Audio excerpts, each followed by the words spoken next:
주님께서 여러분과 함께 루카가 전한 거룩한 복음입니다.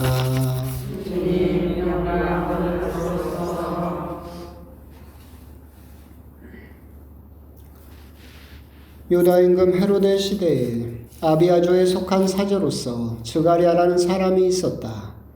그의 아내는 아론의 자손으로서 이름은 엘리사벳이었다. 이 둘은 하느님 앞에서 의로운 이들로 주님의 모든 계명과 규정에 따라 흠없이 살아가는 사람들이었다. 그런데 그들에게는 아이가 없었다. 엘리사벳이 아이를 못 낳는 여자였기 때문이다. 게다가 둘 다 나이가 많았다. 즈가랴가 자기 조 차례가 되어 하느님 앞에서 사제 직무를 수행할 때의 일이다. 사제직의 관례에 따라 제배를 뽑았는데 그가 주님의 성소에 들어가 분향하기로 결정되었다. 그가 분향하는 동안에 밖에서는 온 백성의 무리가 기도하고 있었다. 그때 주님의 천사가 즈가랴에게 나타나 분향 제단 오른쪽에 섰다. 즈가랴는 그 모습을 보고 놀라 두려움에 사로잡혔다. 천사가 그에게 말하였다. 두려워하지 마라, 즈가랴야. 너의 청혼이 받아들여졌다. 내 아내 엘리사벳이 너에게 아들을 낳아줄 터이니 그 이름을 요한이라 하여라. 너도 기뻐하고 즐거워할 터이지만 많은 이가 그의 출생을 기뻐할 것이다. 그가 주님 앞에서 큰 인물이 될 것이기 때문이다. 그는 포도주도 독주도 마시지 않고 어머니의 태중에서부터 성령으로 가득 찰 것이다. 그리고 이스라엘 자손들 가운데에서 많은 사람을 그들의 하느님이신 주님께 돌아오게 할 것이다. 그는 또 엘리야의 영과 힘을 지니고 그분보다 먼저 와서 부모의 마음을 자녀에게 돌리고 순종하지 않는 자들은 의인들의 생각을 받아들이게 하여 백성이 주님을 맞이할 준비를 갖추게 할 것이다. 즈가랴가 천사에게 제가 그것을 어떻게 알 수 있겠습니까? 저는 늙은이고 제 아내도 나이가 많습니다. 하고 말하자 천사가 그에게 대답하였다. 나는 하느님을 모시는 가브리엘인데 너에게 이야기하여 이 기쁜 소식을 전하라고 파견되었다. 보라, 때가 되면 이루어질 내 말을 믿지 않았으니 이 일이 일어나는 날까지 너는 벙어리가 되어 말을 못하게 될 것이다. 한편 즈가랴를 기다리던 백성은 그가 성소 안에서 너무 지체함으로 이상하게 여겼다. 그런데 그가 밖으로 나와서 말도 하지 못하자 사람들은 그가 성소 안에서 어떤 환시를 보았음을 알게 되었다. 그는 사람들에게 몸짓만 할 뿐 줄곧 벙어리로 지냈다. 그러다가 봉직 기간이 찾아 집으로 돌아갔다. 그 뒤에 그의 아내 엘리사벳이 잉태하였다. 엘리사벳은 5달 동안 숨어 지내며 이렇게 말하였다. 내가 사람들 사이에서 겪어야 했던 치욕을 없애주시려고 주님께서 굽어보시어 나에게 이 일을 해주셨구나. 주님의 말씀입니다. 그리스도님 찬양합니다. 찬양해 주님. 성경에는 하느님께서 이렇게 점지해 주신 이야기들이 꽤 많이 나옵니다. 오늘 복음도 나이가 많았던 즈가랴와 엘리사벳 부부 이야기가 나오지만 성경 이야기에서 이제 여러분들이 보시면 아브라함 역시도 그랬습니다. 아브라함도 자기 아내 사레와 99살 그때까지도 아이가 없었다. 하지만 하느님께서 아이를 이제 점지해 주시면서 이삭이라는 아들을 또 갖게 됐죠. 이삭 역시도 똑같습니다. 이삭의 아내 리브가 역시도 아이를 가질 수가 없던 여인이었었고 이삭이 하느님께 구구절절 열심히 기도를 해서 겨우 아들을 에사오와 야곱이라는 아들을 또 갖게 되었죠. 그리고 또 그 뒤로도 이제 오늘 일독서에서 나왔던 삼손의 어머니 역시도 아이를 못 갖는 여인이었지만 하느님의 자비로 천사가 나타나서 이야기를 해줌으로써 마지막 판관이었던 삼손을 또한 낳게 되었고, 또 여러분도 잘 아시는 사무엘 역시도 그렇습니다. 사무엘 역시도 아이를 못 낳는 그 어머니가 못 낳았었고, 그런데 이제 하도 기도를 열심히 하니까 그 당시에 성소에 있던 사제가 술 먹은 줄 알고 술 먹고 하느님께 기도하는 줄 알고 꾸중했던 그런 이야기도 나오고, 그러면서 사무엘 역시도 하느님께 기도가 들어져서 그 아이를 갖게 되었죠. 그러면서 오늘 복음에서도 이제 엘리사벳 이야기가 나오게 됩니다. 그러면서 사무엘도 그렇고 삼손도 그렇고 오늘 복음에 나오는 요한도 그렇고 나지르인이라고 불립니다. 나지르인, 하느님께 바쳐졌다라는 뜻이죠. 그런데 이제 성경학자들은 그렇게 이야기를 합니다.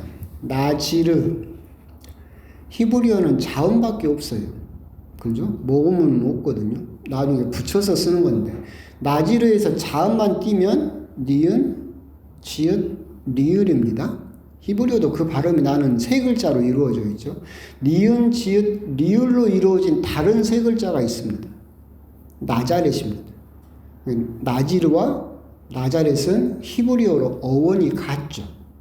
그래서 예수님 역시도 나중에 나자렛 출신이라고 불렸던 게 그냥 고향 거기서 사셨다라고, 그렇게 나자렛 사람이라고 불린 그것도 있겠지만 성경은 은근히 예수님 역시도 나지르인이셨다라는 것을, 하느님께서 약속하신 사람이었다라는 것을 드러내기 위해서 나자렛이라는 그 단어를 여러 번 강조하는 그런 경향도 있습니다.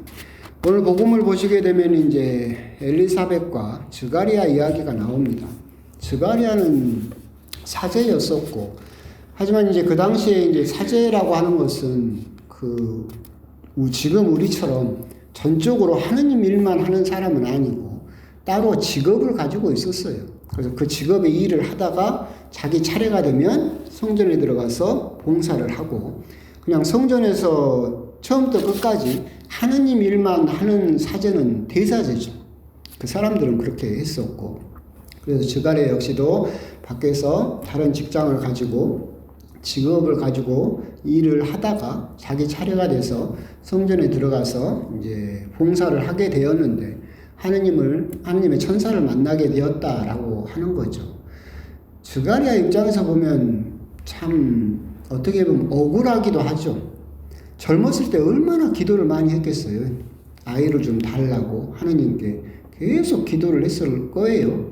그런데 이제 부인도 나이가 많고 자기도 나이가 많고 이제는 인간적으로는 더 이상 희망을 가질 수 없는, 희망이 끊겨버린 상황에서 갑자기 천사가 나오더니 이제서야 내가 평생 기도했던 그 아기를 인제사 준대. 그러니까 이제 스가랴 입장도 굉장히 복잡했겠죠. 그러면서 나온 말이 뭐였냐면, 제가 그것을 어떻게 알 수 있겠습니까? 저는 늙은이고 제 아내도 나이가 많습니다 라고 이야기를 했다가 가브리엘 천사한테 혼이 나가지고 입을 막혀버리게 된다라고 하죠. 스가랴는 입이 막히자 이제 그때서야 비로소 믿음이 열렸습니다. 오늘은 이제 16일 이후죠. 대림식이 후반기입니다. 대림식이 앞부분은 세리와 요한이 주인공이었다라고 한다면 후반부 뒷부분은 성모님이 주인공입니다. 오늘 복음은 이제 무엇과 비교되느냐라고 한다면 사실은 이번 주일복음 그리고 내일 복음하고도 연결되는 성모님의 성모 영보와 이렇게 연결이 됩니다. 복음은 여기서 무슨 말을 하고 싶으냐라고 한다면 사제로서 믿음이 없는 스가랴와 평신도로서 믿음이 있는 마리아를 비교해 보여주고 있는 거죠. 우리들은 생각하기에 사제가 믿음이 훨씬 더 클 것 같은데 스가랴하고 마리아를 동시에 붙여놓고 비교를 해보니까 사제이면서도 의심을 품은 스가랴와 그리고 천사의 말에 주님의 종입니다라고 받아들이는 평신도로서의 성모님의 모습을 이렇게 여실히 우리들에게 비교하기 위해서 이 부분이 연결돼서 봉독되고 있다. 이제 그렇게 생각을 할 수 있겠죠. 그런데 이제 그렇다면 우리들은 이제 이런 생각이 들 수 있습니다. 성모님께서는 가브리엘 천사가 와가지고 하느님의 힘이 너를 덮으면 너는 이제 아이를 낳게 될 것이다. 막 이야기를 해주죠. 그럼 성모님이 바로 주님의 종입니다. 그대로 제게 이루어지길 바랍니다. 라고 했습니까? 뭐라고 성모님도 대꾸를 하셨습니까? 저는 처녀인데 남자를 알지 못하는데 어떻게 그런 일이 가능하겠습니까? 라고 성모님도 질문을 했었죠. 근데 오늘 복음 보면 스가랴도 질문을 하죠. 스가랴 입장에서 보면 평생 그렇게 기도했는데 안 들어주시다가 나이도 이제 다 먹고 희망도 없는데 갑자기 천사가 와가지고 그런 이야기를 하니까 스가랴도 물어봅니다. 똑같이 저는 늙은이고 제 아내도 나이가 많습니다. 그런데 스가랴는 입을 막아버렸고 성모님은 천사가 거기에 꼬박꼬박 친절하게 대답을 해주죠. 왜 그럴까요? 성모님이 훨씬 더 중요하니까? 그런 건 또 아닙니다. 이 부분에서 이제 첫 번째 우리가 이제 생각해 볼 수 있는 부분은 뭐냐면 어떤 분이 그런 질문을 하던데 왜 천사가 엘리사벳을 안 찾아가고 스가랴를 찾아가고 여기는 성모님을 찾아갑니까? 그러는데 천사가 그 생명이 시작되는 곳을 찾아가는 거죠. 세례자 요한의 생명은 어디에서 시작했습니까? 스가랴한테서 시작이 됐죠. 그럼 예수님의 생명은 누구한테서부터 시작됐습니까? 성모님이죠. 생명이 인간이라는 생명은 그 생명의 출발점이 여기는 스가랴하고 여기는 성모님이죠. 그러니까 천사가 요셉 성인을 찾아가는 것이 아니라 성모님을 찾아가는 것이고 여기는 스가랴를 찾아가죠. 두 사람 다 이렇게 질문을 합니다. 이 차이가 무엇이냐라고 한다면 한 사람은 의심하는 사람이고 한 사람은 의문을 던지는 사람입니다. 의심과 의문은 다르죠.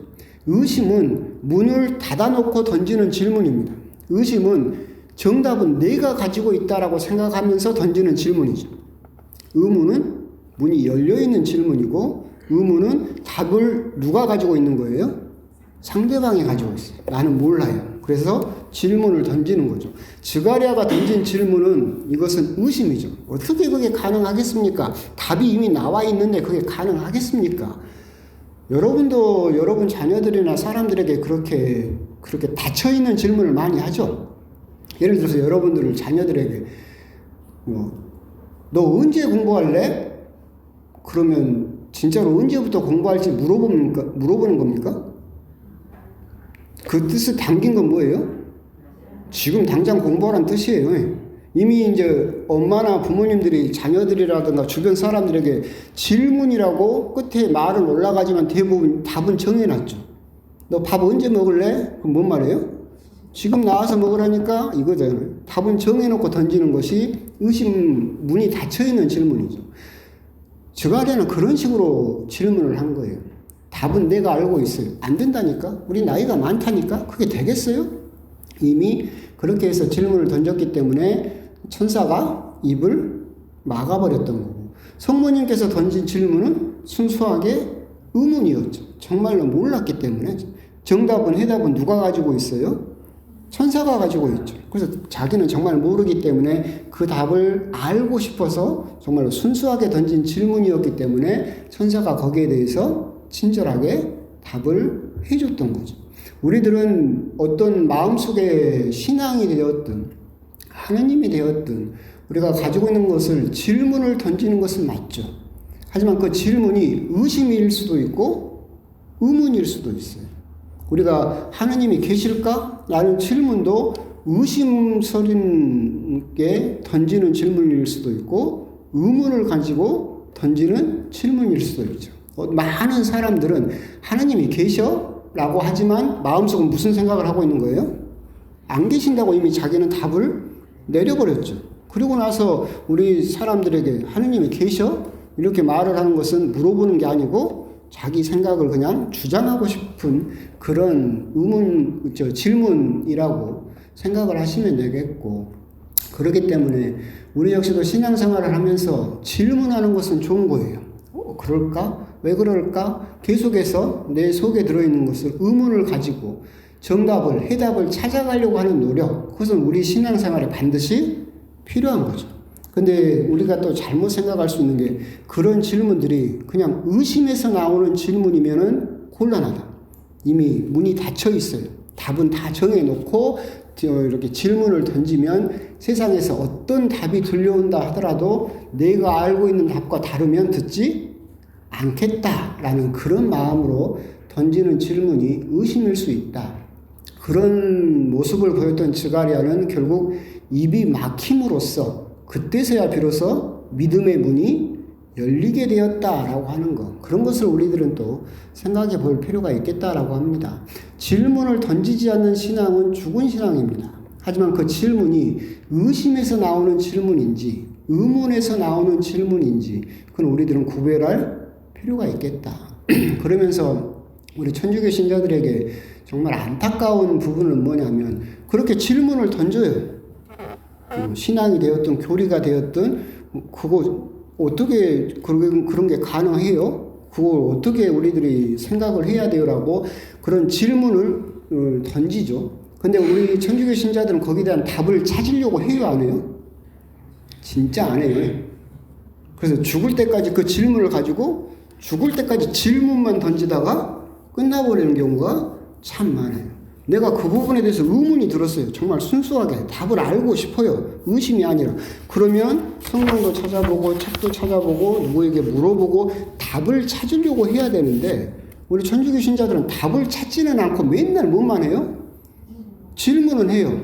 근데 그 질문에 대한 답을 찾으려는 노력은 하지 않는 경우가 너무나 많다. 그러니까 그런 부분도 우리들은 생각을 해볼 필요가 있겠고 오늘 복음을 통해서 또 내일 복음을 통해서도 질문할 수 있다. 하지만 스가랴처럼 의심 속에서 질문을 할 것이냐 아니면 성모님처럼 순수한 의문을 가지고 질문을 할 것이냐 이런 부분은 우리가 구별해서 우리가 묵상해 볼 수 있어야 되겠다.